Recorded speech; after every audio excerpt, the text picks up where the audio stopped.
And it is truly awesome to see the way patients are using Google to help them find information, particularly about rare cancers. And I think we sometimes overlook the importance of access to information in people who don't have natural affinity groups. And I think we've heard that that's a really important role. We've done some work here at UNC and have gotten feedback from patients all over the world who use Google and the internet to get information. And what's really striking is that the majority of them say that their relationships with physicians have been improved. And that really flies in the face, I think, of some of the early New Yorker cartoons about, the patient coming in with reams of data. And so I think the goal of Google to make information ubiquitous is mostly for good.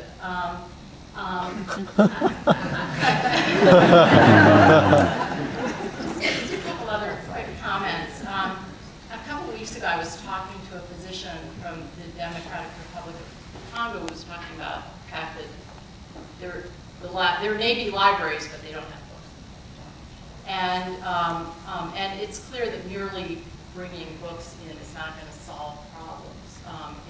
It's not going to create access to information in some of these countries because they may not be able to keep up the books. The books may disappear. And I think what you were talking about in terms of low-cost hardware is really important. And I was just struck that partnerships between health science libraries in this country and other countries and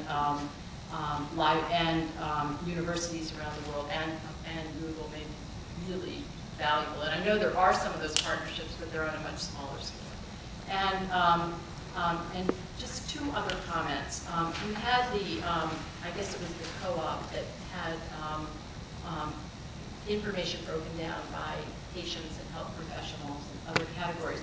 And you might want to take a look at the system that NIH has, the patient data query system at the Cancer Institute, if you haven't already.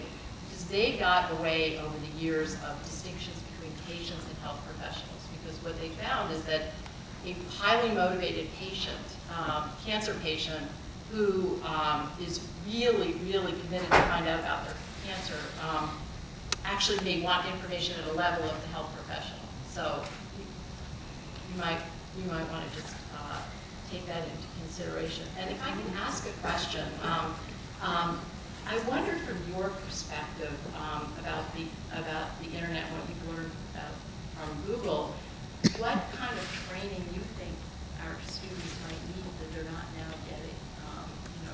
Sort of imagine education in the next 5 to 10 years. That's a very good question, and I think that as educators, you're probably more attuned to these issues than I am. From my perspective, there are two issues. One is I think everyone should become a computer scientist proficient in C++, Java, or Python. Why am I not surprised? Moving to Silicon Valley.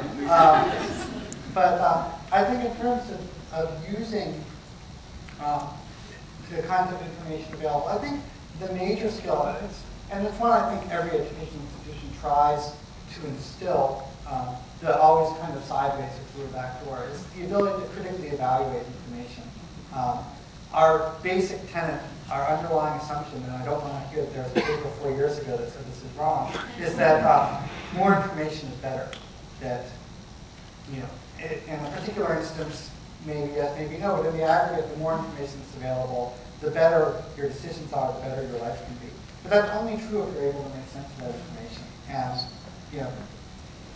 Google, a computer program, there's very little it can do to help you make sense. The best it can do is try to pick up the cues that humans have used, either in the links that people make between websites or something like Google Co-op, which is more explicit, and help you.